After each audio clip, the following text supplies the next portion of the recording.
Hey guys, Nikki with Vapor Honing Technologies and Vapor Blast Manufacturing. Today I wanted to talk to you about your Hydro Blast. This is a parts washer.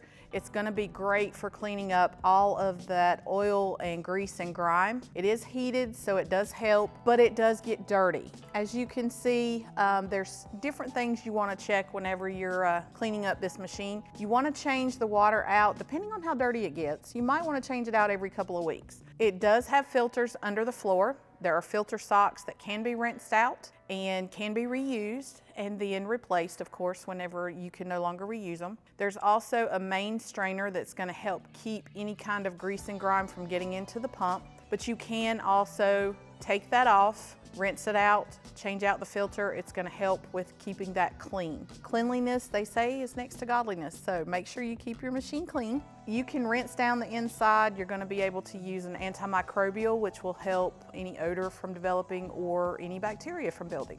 Let us know what questions you have. You can purchase this machine at the link below, or you can give us a call at 828-202-5563. Thank you so much.